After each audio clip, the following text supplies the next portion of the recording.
Here's what we're talking about today on Daily Blast Live. Matt Lauer accused of rape as his former Today Show co-hosts react to the news on live TV. This is shocking. Then, violent security footage reveals two airline employees going at it. The workplace romance behind their wild fight. And one of Felicity Huffman's co-stars puts her on blast, what he's saying about her sentence being white privilege. Plus, a cold case from the 80s is getting a second look.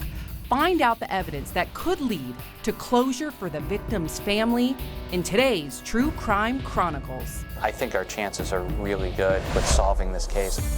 Real, honest, entertaining, live. DBL starts right now. 3, 2. Welcome to DBL. It is Wednesday, October 9th. I'm here with Lindsay, Jeff, Al. I am Sam. Tori has the day off in observance of Yom Kippur. So for all of our viewers observing as well, we wish you a good, holy day.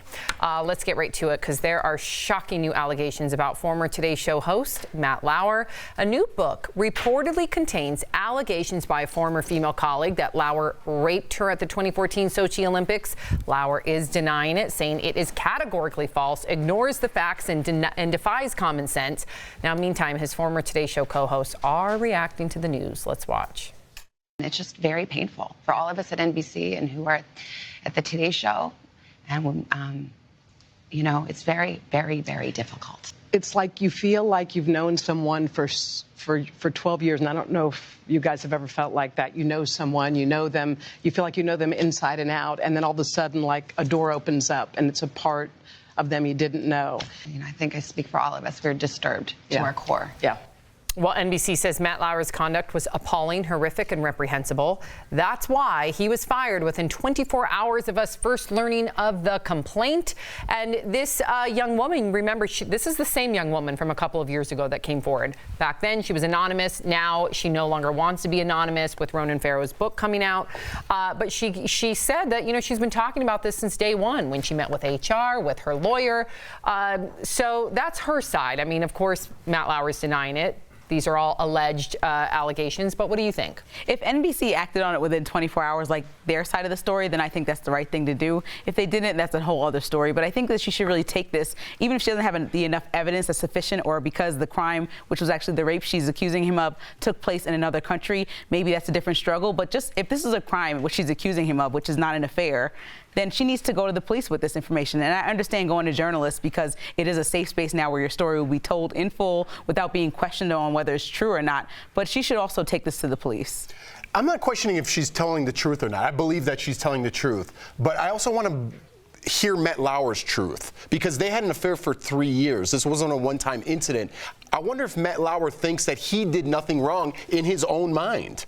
I think that's a fair question, and I don't want the two men on the panel to come off like, well, who knows? Good point. I mean, but this is honestly just a thing where if we all of this panel are serious about finding the truth, everybody has their side to it. And right now, we don't know any of these people, but what if this was somebody that you love? What if this is your brother or your husband that was being accused of this? If he did it, I know both of you, or all of us, we would want him to pay the consequences. But if he didn't, you would want him to have a chance to speak. And this is one of those rare situations where the waters are a little muddy. Because they continue to have. Yes, for 3 years. That is a significant amount of time. So I think it just bodes more questions. Right. That's all. Asking questions doesn't mean that you think one way or the other. Exactly. Just like, I just want everybody to speak their truth so at the end we can do both these people justice. Yeah, I want to hear from him. I do, because well, he's denying. Well, he's saying it's consensual, but in his mind, he may have thought it was consensual. Right. If you had a relationship sexually with somebody for 3 years, you could think that. Yes, it is all alleged, but I'm not saying that's the case here. Maybe he thought it was consensual, but according to her, she said no multiple times that first encounter. She's only isolating that one encounter. The other encounter she's saying is consensual, although she does say it kind of falls under the umbrella of abuse of power. It does. And that I see, yeah. Yeah, especially because she felt like she would have lost her job if she didn't participate in these rendezvous. But the one incident in Sochi, according to her, she said no multiple times. She also had 6 shots of vodka, which you can't even authorize consent when you're that abbreviated. So Yes, did I say that right? Inebriated. Thank you. I knew I said something wrong. Yes. I don't know, but I knew I said something wrong. Yeah. And I'm so used to Al correcting me. I never did. I knew you said it wrong, but I didn't know the word. I was going to say believe it, and now it looks stupid. Well, no, I appreciate you, cameraman Rob, for correcting me. But that's the point. So we just got to wait and see. But then couldn't you make the same argument that I'm assuming he had some drinks as well? Let's say that he maybe. Let's say he had 3 drinks. So maybe he was inebriated as well. Right. I don't know.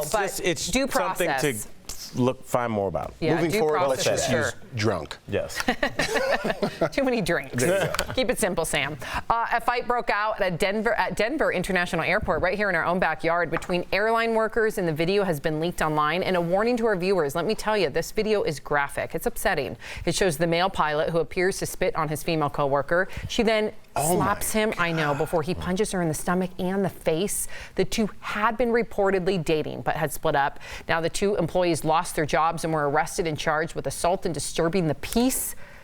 I mean, it's hard to watch. It's very hard to watch. People treat each other that way. I can't understand it. Let me just say this. That was not the first punch he's thrown. No. That was not. He was looking for a place to hit her, and she turned away because she knew. Sad. If any woman that's ever argued with me has never turned her back to me because she was fearing retaliation. And same with you, Jeff. That's happened before. Definitely, because she knew it was coming after she smacked him. That's why she recoiled like that. So sad. I can't believe that. I mean, closed fist with a combination. I mean, that's like. I know. And it's interesting that both of them were let go by the company. I know. It's almost like you want them to do some more investigation to find out what really happened. But on a whole separate note, workplace romance for me has always been a no-no, because even though this just stemmed over a text message, you never just know what kind of differences you can have with your partner at work. Yeah. Keep it separate. I don't know. I think, people work a lot of hours nowadays. People are working 40+ hours a week. And if you're single and ready to mingle, you're most likely going to meet your partner at work. Right. Or somebody at work. I don't know. It was always been I know you guys are both anti. Yeah, no, I don't like it. Just because also if you break up, you have to go to see that person every single day. If it's a bad breakup. Yeah, and then the office splits up and hey, do you want to go out for a drink? No, Ted's gonna be there. I can't go. Ted. I know that's my go-to name. Seriously, I have a friend of mine that was like, it was almost like a rom-com. He met this girl in the elevator of his building, and they kind of locked eyes. They fell in love, and it didn't work out. And he was like, what they don't show you in rom-coms is for the next 3 years that you live in that building, being on the elevator and being on the same floor as somebody you broke up with, and it's just it's so. No thanks. There's a and then they come in with their new boyfriend or girlfriend. You're like, hi. And you have to sit in the elevator for 10 seconds. You guys just made a whole screenplay in your house. There you go.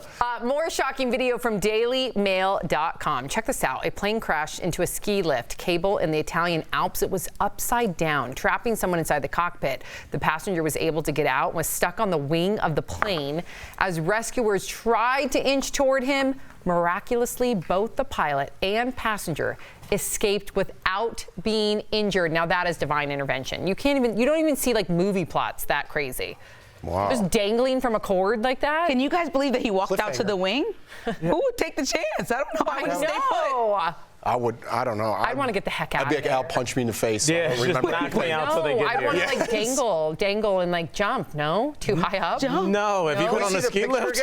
No, wait. Yeah, you're way too high. Okay. Shatter your legs. Well, I don't know. Or maybe you go up to the cord and then you Sam, I think you sit on the wing. No. Now you're watching too many movies, Sam. Yeah. Well, look, if you can reach Mission the Impossible cord. Sam Jeff, over here. Wouldn't you have grabbed the cord and then slowly inched your way over the pole? I'm scared of heights, and I would not have moved an inch. Okay. Because I felt like my weight would move the wires. Okay. Like he took a risk by going on one wing. It could have went. Oh, you took a scary. risk of getting on a tin can with 2 seats in it it's and a plane. 9-volt battery. I'm not it's getting in that. 9-volt That's not battery. a real plane.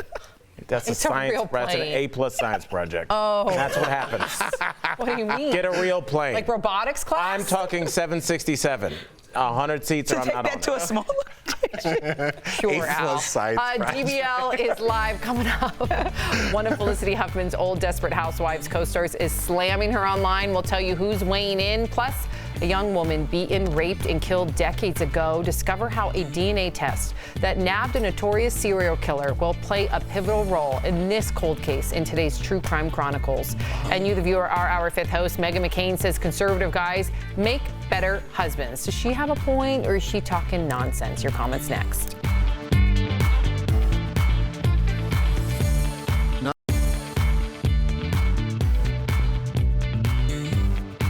Welcome back to DBL. It is time for Fifth Host, when we talk about what you're talking about. Well, Meghan McCain recently shared what it's like to be married to her very conservative husband, and she offered up some debatable dating advice. Take a look.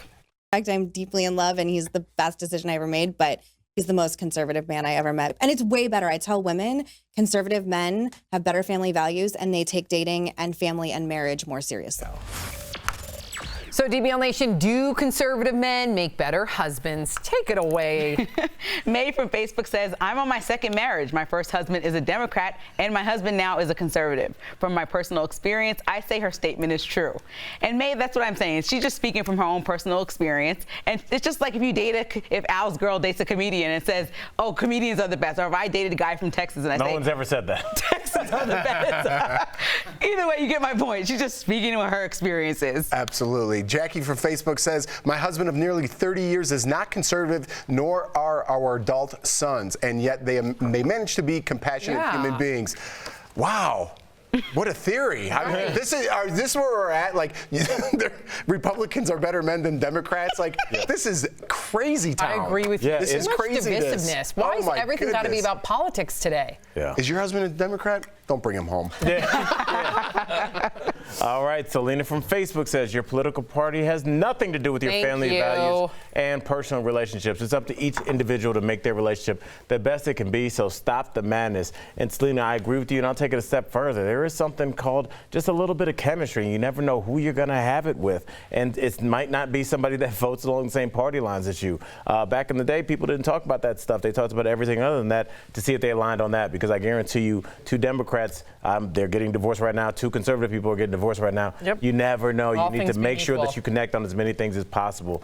The politics is the easy part. Leslie from Facebook says, I have to disagree. The liberal men in my family are some of the kindest, most caring family-first people that I've ever known. A moral compass has nothing to do with political beliefs. Listen, thank you, Leslie, for writing in. I love Meghan McCain. I'm a huge fan of hers, but I hate when people paint with a broad brush. I'm not okay with this. I think there's good and bad in both political parties. Come on now. Let's stop it with the politics. But liberals are better. I'm going to make our producers have a heart attack. Coming up on DBL, a dramatic medical emergency for the new Bachelor. We'll tell you what it could mean for the hit ABC reality show. But first, we'll tell you how DNA technology is giving a family a sense of renewed hope decades after a young woman was brutally murdered. Don't miss our latest installment of True Crime Chronicles when DBL returns.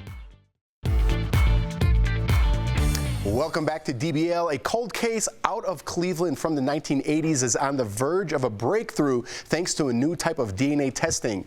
We're taking a look at the case of Barbara Blatnick in DBL's True Crime Chronicles.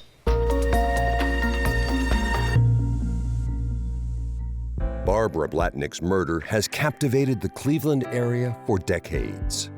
The 17-year-old was a popular student at Erie View Catholic High School. She just turned 17. She was just a kid. It was Christmas, 1987. Barbara spent her last night alive at a party. She left with friends who brought her home and never saw her again. The next morning, tragedy shook the town. Oil and gas workers found Barbara's body in the woods, miles from her home. Whoever killed her beat her to death. Barbara was beaten and raped. She was found naked with only her class ring left on her finger. I always just thought we were just going to be one of those families that never knew because there was not enough evidence or samples. And unless somebody said, yeah, I did it. Investigators held on to her class ring and a small sample of DNA under Barbara's fingernail for years. Luckily, they have held on to this DNA that was underneath her fingernails that she probably got when fighting her killer. Now, a new nonprofit called Porchlight is now taking on the case, paying $4,000 to conduct private DNA testing. I think our chances are really good with solving this case. I think it'll happen sooner than later. It's not your typical DNA tests we see at police departments. The nonprofit is looking at genetic DNA. It's the same type of testing used to identify Joseph DeAngelo, known as the Golden State Killer. The serial killer and rapist was caught last year after decades of crime, thanks to genealogy testing. Barbara's family believes this new DNA testing could help track down the person responsible for killing her. And earlier today, we spoke with journalists at our sister station, WKYC in Cleveland, to get a deeper look at the case. We are joined now by investigative reporter Drew Horansky and investigative producer Phil Trexler from our sister station, WKYC in Cleveland. Now, this story, I mean, for all of us, it gives you goosebumps, especially as parents. 17 years old. I just pray that the family gets justice. You both have been covering this case for months. Any updates? Well, I'd say the latest update is that the unique group nonprofit Porchlight has come up with some DNA profile that is now currently being tested. They did some fundraising, they got the money, and it's currently being tested. And in fact, they've even come up with a partial profile that have yet to be released because of the ongoing investigation. But there is movement forward. Well, that kind of leads me to my next question. Because there's so many cases, why did the nonprofit Porchlight decide to pick up this case? Well, for one thing, it's very expensive to do, as much as $4,000 to $5,000 to do this DNA testing. But another thing that we learned is that a lot of departments can look certainly in their own databases, but they would only be limited to people already in that database, people who are likely convicted of a crime. What this allows them to do is to look outside of that database to people who have not been convicted, people who have submitted to genealogy sites. Wow. Certainly widens the net, casts it out much bigger than they would if they just looked internally within their own department. Wow. Why did it take a nonprofit to make this happen? So, why can't suburban Cleveland police do the DNA testing on their own? Good question. That is. Yeah, there's some issues there with the current genealogy community and law enforcement. They're trying to set up the new rules. Of course, there were some very high-profile cases last year and over the years that they have solved and resolved.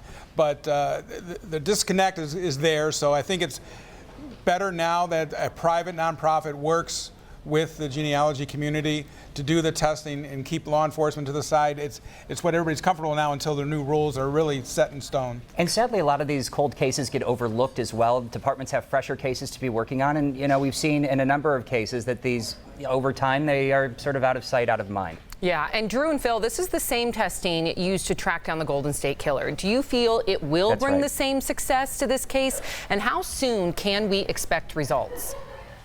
It certainly has the potential to. The family's hoping, and Porchlight is hoping, that perhaps by Christmas time they could have a full DNA profile. Keep in mind, in this case, what Barbara was able to do was to scrape. She used her nails to defend herself against her attacker, and apparently that is a very good bit of DNA to get. It gives a stronger profile. So the hope is that certainly sooner rather than later, with the money that has been ponied up, that can help expedite this a little bit. The hope is that by Christmas time, and again, as Phil had mentioned, they already have a sense of ethnicity and who this person may be. Wow. One step closer. One step closer. We pray that they get the justice.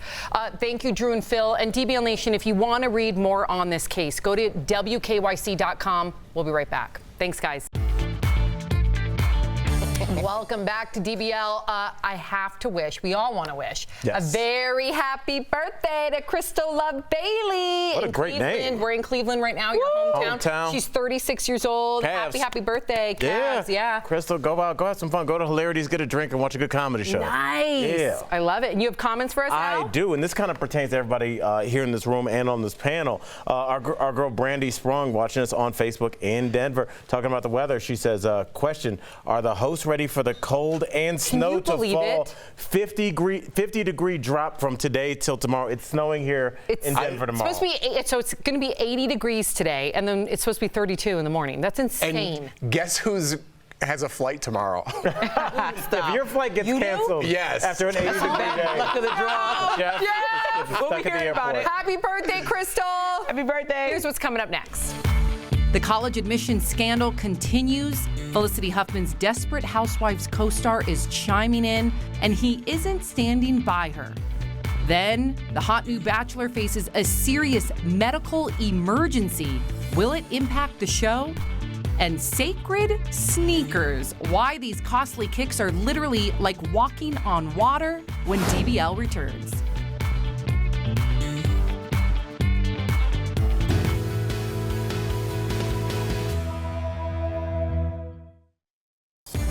This is Daily Blast Live. We're talking about what you're talking about. Real, honest, entertaining, live. DBL starts right now. 3, 2. Welcome to DBL. We are live. Let's get started. Well, one of Felicity Huffman's old co-stars is putting her on blast for her light prison sentence in the college admission scandal. Ricardo Chavira played Eva Longoria's husband on Desperate Housewives. He says, white privilege, and I saw 8 years worth of it, so I know what I'm talking about. Accountability and responsibility don't mean bleep to these people. Now, Lindsay, he ended up deleting that tweet. I would only imagine, let's say he did witness some things based on people being prejudiced to him. I don't think that Lori Loughlin would argue against that. She's always been open and honest about her white privilege and even being the benefit of this criminal justice system, how she got such a light sentence. Right, so then I guess if she would agree with him, then there would be no complaint. I don't see why he deleted the tweet. It seems kind of weird, like if you're going to stand by that. And he also went on to say 8 years of cultural bias on the set of Desperate Housewives. So it's just like, I'm lost about why he deleted it. If he feels that strongly about it, he should share it, because I think we all... Keep working. But I think it's a good conversation to have regardless. Yeah, I think so too. And I kind of have a problem with this because of the white privilege thing. And I don't want this to come off the wrong way. I want to have a nice discussion about this. But he says, I've seen this for 8 years with her. He's not just talking about the prison sentence. He's talking about the whole 8 years that he worked with her. So is he saying these people, meaning all white people? Every white person is white privilege in some way? They are, in my opinion. I get that the term is used, and I get that it has a term, but I think it's misused. Sometimes it dilutes the main. So if she was as privileged as he thinks she was, why is Eva Longoria the only name that you really know, that I know anyways, from that show? She's not white, she's Latina. So why is that she's the most popular one on the show? I feel like it's being misused in this sense. I get that there is white privilege, but I feel like people throw it around willy-nilly these days and misuse the word. And you're saying that it's a loaded statement. To say there's white privilege going on and there's prejudices going on set, then you have to go on and explain. So you can't just send that in a tweet and say, I experienced this for 8 years. What did she do? Right. Explain it so that we can understand, because I think that everyone is in agreement that white privilege exists in America, but how did it happen on your set? What was happening that one co-star received that the other one didn't? And explain. And if she's not remorseful for it, like Sam believes she's the person who would say, oh, I didn't know this was happening, because that's a lot of times with white privilege, people are unaware that it's going on around them. But make light of it rather than just bashing her when she tried to do her part. I'd rather him write an op-ed about it, like in The Hill, and actually have a real conversation about what white privilege is, how it affected him on set, how it affects me going to a movie theater. I don't get profiled if I go to a movie theater, if I go to a liquor store, if I go to Kmart, even if I'm in a hoodie. But I can guarantee you that you have and that Al has. Like, why wouldn't he have a more nuanced conversation about it? Right, and Eva Longoria is a supporter of Felicity Huffman. Yes. So I don't know where he's coming from. Just because people are white, that you're not where Ricardo's not where he wants to be. He'll blame it on that. Someone in they're white and in a better position, they're white privileged, not that they didn't work hard to get there. And Jeff, this is I think just highlights what I always say, which is us having one conversation when it's really two different conversations. What I'm hearing from you, and I think you speak for so many people, is you're like, hey, I busted my you-know-what to get here. And it really feels like an insult to all the hard work I've done, all the things my parents have instilled in me to get to this point, try and be a good dude, be a good dad, be a good husband. And then when I do nothing, I'm told that it's just white privilege, and they could have picked any white guy, and that is insulting. What black people hear when they think about white privilege is just the peace of mind that we never have. We never get a chance to just be pulled over by the cops and never think this might be the end of my life, because I will forever think that. And on a couple of occasions, I've had things go south on me. It's about never really feeling comfortable, because you always know that if something goes down, it's going to be you, and you're going to get the book thrown at you. Look at the Central Park Five. They were exonerated. They took their entire childhood and life, and then we have somebody like who's I don't want to say his name, the Stanford swimmer kid.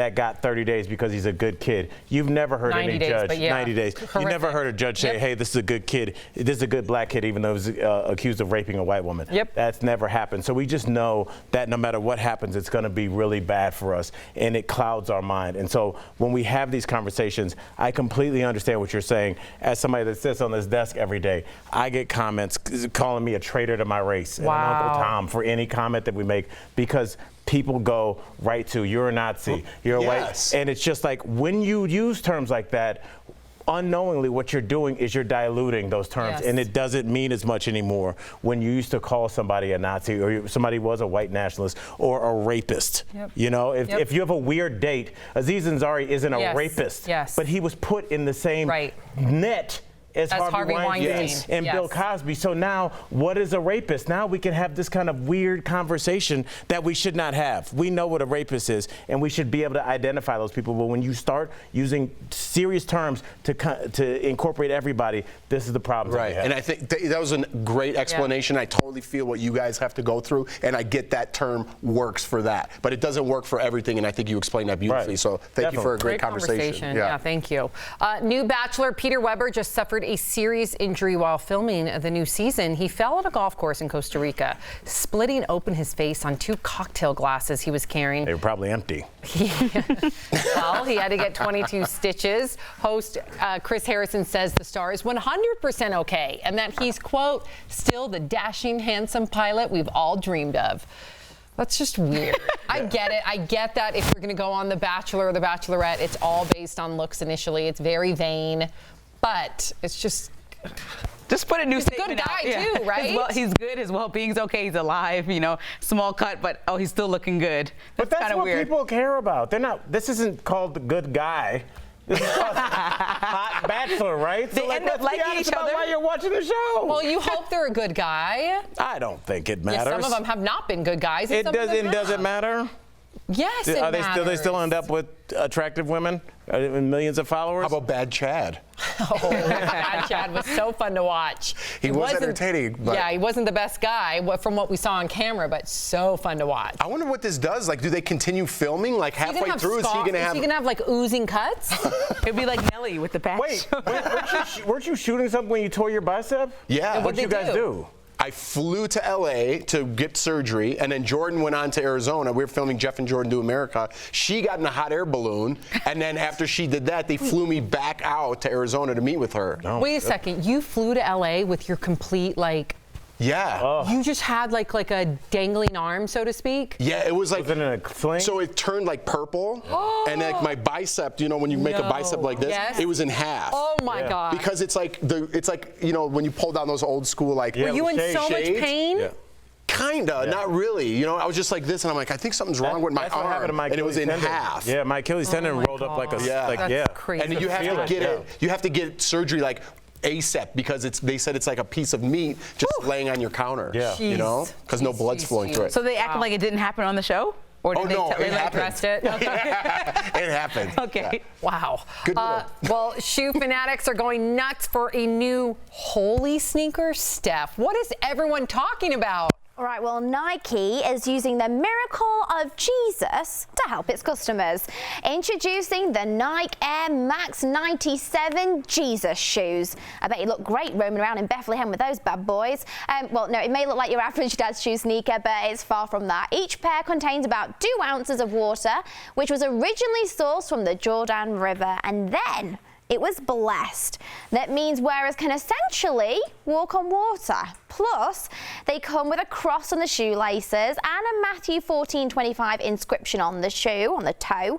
And they sold out in less than a minute yesterday. But don't worry, you can buy them online at Marketplace for $2,500, just a bit of spare change. I like that Steph was like, it comes with a crucifix on the laces. I'm like, it better come with a miracle. I know, like, you should get one miracle. I'm expecting to literally be walking around and being blessed every single thing I do if I'm spending $2,500 on a pair of shoes. Like, seriously? That's crazy. Yeah. Who has that kind of money for a pair of trainers? Seriously, that's like so insane. You said they were sold out? They sold out literally In a minute. In a minute, in 60 seconds. Okay. So I had a look online. You can get on a plane and fly to Jordan for about $600, and that was just me looking just now off the cuff. So I mean, I reckon you go and you literally bring home buckets of that golden special magical water, and we sell it, and we'll all be millionaires. Brilliant stuff. I'm gonna get a pair of Skechers and put it in there. Thank you, Steph. I like her business mind. Smart girl. Miley Cyrus is asking for some good vibes from her hospital bed. Raquel, what's going on? Well, Sam, right now Miley's in the hospital for tonsillitis, but that hasn't stopped her social game. She has been posting up a storm on Instagram, pictures from her hospital bed with her mom, and people coming to visit with gifts. And one of those people is her current guy, Cody Simpson. He stopped by to serenade her with a song to make her feel better, and she called him her boyfriend in this post.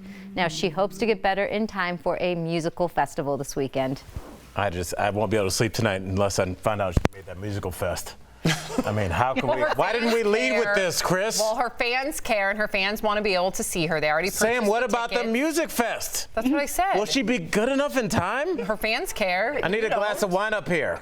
We hope she's okay. I really am. I'm really nervous. I'm scared. I need like something to calm my nerves. Check her Insta story. She posts every 5 minutes. Does she post that much? I don't know. I feel like I know her better than my wife. I see her more than I see my wife. Jeez, I know what she was doing in Italy. I know she's with Cody Simpson now. I know that the Liam thing. Don't even get me started. I know everything about her. Jeez. Coming up on DBL. Better be more about Miley.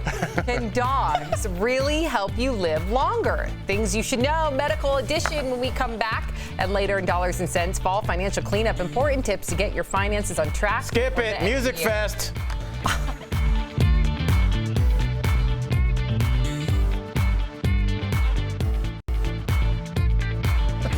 Welcome back to DBL. 3 medical stories are making headlines today. So we are taking a look at things you should know, medical edition. First up, want to live longer? Who doesn't? Get a dog. A new study reveals people who own dogs have a 24% reduction in overall mortality. I'm not surprised by this because I got my dog baby, and my dog baby makes me so happy. Same. I have an English bulldog. Super nice. He cuddles me. Everything. Isn't it the best? And then the only person that's consistently happy to see you, no matter what you do, no matter what you look like, every day. Isn't it like selling out a little bit? Like they always love you. I love that. I'm kind of like a cat. Like I like where you have to earn their affection a little bit. Like, oh my God, I haven't seen you all day. You know what I mean? Like all the time. Yeah, you're right. Cats are picky. Yeah. You like going on walks with the dog, am I right? You know what I like better than that? What? Following Miley on Instagram. Okay. I've talked in. Are we back to that? Yes. Brought it back to Miley. This music fest, I'm really worried that she's not Oh my God, what's wrong with you? Wow. Get over it. Who can at a time like this, Sam? You need some doggy love. Yeah, someone get him a dog quick. We're moving on, Al. Next up, get your flu shot now. It takes a couple of weeks for the vaccination to be effective. And in some parts of the country, the flu season has already started. Whoa. I'm nervous about this. I got to tell you guys. We've had a clinic here. I know, I missed it. Alan, I missed it. Yes. I wasn't told. It was last week for 3 days. I know. And I missed it too, just because I feel like because I'm pregnant. Would you do it? Can pregnant women get a flu shot? Apparently they recommend that pregnant women and elderly women do it because you're more susceptible, because when you're pregnant, your immune system goes down. However, I'm still nervous to put anything in my body when I'm growing a fetus. So I'm going to wait till I go talk thoroughly to my doctor because I'm just nervous to take an Advil. You can't take Advil, a Tylenol, even to take a Tylenol. Yeah, I got mine. Do you always? I do, especially here because it's free. Right upstairs and it's free. No one told me. It takes 2 What do you seconds. mean? There's posters everywhere, like wanted posters everywhere. Wanted posters? Like a wanted poster. We want you to get your flu shot. That would actually get my attention. Next year. That would have worked for him. Thanks for hitting that joke. No, I got it. This one may be affecting you. The popular heartburn drug Zantac and its generic version may cause cancer. 3 large pharmacy chains in the U.S. recently pulled the drugs off shelves following an FDA alert about an impurity in the medication. This really ticks me off because here we are as consumers, we trust what we're buying on those shelves. We really do trust what the FDA says, and then all of a sudden the FDA is like, oh, never mind, there's an impurity in there, you could get cancer. That is alarming. And Zantac isn't some experimental drug. Right. Do you remember your life without Zantac? I have some in my cabinet right now. It's really scary. This is really. I'm throwing it away. I feel like this is not. Why is this not a bigger deal? Because we always hear about this, though, Al. We do. We constantly are told this causes cancer, this doesn't, and people are probably like, by this point, it's been normalized, and they probably think it's all a bunch of BS. But in reality, any of our skincare, any of our beauty, anything that you place on your body, none of that's been regulated since 1938. They wouldn't be taken off the shelf if they weren't absolutely sure that something really bad is going on. This is a billion-dollar company. They're not playing around with this. It's almost safer to not trust any of the things on the shelf because some people who do all the natural things, people mock them because they're like, oh, you don't believe in any, you want to do all these natural remedies like Steve Jobs. Yeah. But, goes to show you both aren't safe. I know. You just got to, I guess, do the best you can. That's really all you can do. Yeah. I mean, right? That's it. Jeez. Well, coming up on DBL, even though it's fall, it's not too late to clean up your financial situation. Important advice next in Dollars and Cents.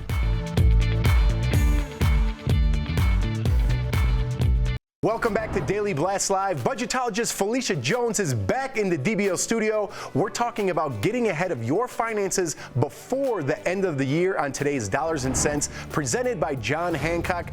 Felicia, fall is here.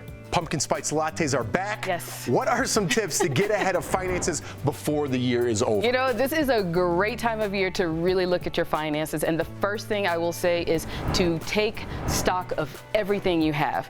That's the biggest one. Look at your loans, look at your debts, look at all of the titles, look at everything and just take inventory. And then you want to get organized. So we want to go through all of the paperwork and sort through everything. Definitely. Get rid of the things that we don't want. Actually open up those envelopes with those statements. Shred the things we don't need. Organize the things that we do. And this is a great time to go paperless. Yeah. Because a lot of us are still getting things in the mail. Yeah, sometimes I just get my statements in there, so I like to save those bank statements. But I did invest in a paper shredder. I love those. Nothing illegal going on here. I know. Don't want people to get my information. Yes. And shred everything that you don't need. So right. We're going to do that. Now, the second thing is to clean up those subscriptions. All those little monthlies, those $5, $10 things that add up to hundreds of dollars every month. So we're going to consolidate multiple accounts because what happens, a lot of families have different accounts for the same thing. Right. So consolidate and get a discount and also cancel unused apps or services. This one hits home for me. Too much. Yeah. These are great tips because speaking about those things, I just found out a magazine that we were getting every single month for my son. I didn't even know who that belonged to. Turns out my mom got it for my son for his birthday. And you're probably paying for it. Forgot about it. No, she was paying for it. Okay. So we just got on that, and I was paying for an ESPN app. No advertisements here, but cancel that too. So great tips hitting home for me. Cancel what you are not using. And the final thing you want to do is, review your healthcare insurance. I know that it sounds random, but we are walking into open season. And this is the perfect time to reevaluate your healthcare insurance, go for something more affordable, add on things that you need because, once you're locked in with your job, you can't really change it. You're right. So this is a great time to pay attention to your healthcare insurance because of open season. And then finally, my final is prepare for the holiday season. You start getting that budget together because we spend a lot of money during the holidays that we don't remember. We sure do. I know. And every dollar adds up. Every dollar does add up, especially going into a new year. Absolutely. Yes. Wow, you got me excited on today's Dollars and Cents. Thank you, Felicia. To submit your financial questions for the next Dollars and Cents, please email askmrsjones@dailyblastlive.com. And for info about life insurance and retirement planning, call John Hancock at 1-800-978-0663. We'll be right back. Oh my my favorite story of the day. Welcome back to DBL. Over the past 7 days, the Katmai National Park has been holding Fat Bear Week. 12 fierce competitors entered a tournament-style bracket, and one came out on top.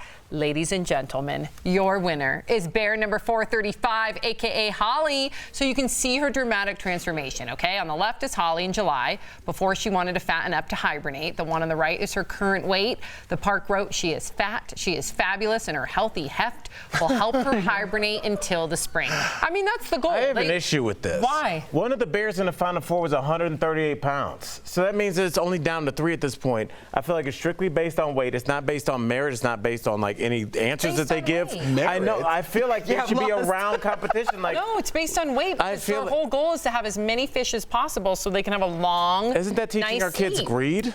Well, they're bears. What if it's a really lean bear? Survival. What if it carries its weight better than other bears? Well, it's survival. They need to be able to have a long But some people carry their weight in their midsection. What if there's a bear that's Holly mostly looks like she's gonna have a heart attack before hibernation. She does. Yeah, she does. Salmon. Yeah, if she could make it to the cave. That's embarrassing. Look at her. That's not embarrassing. It is. Bye, guys.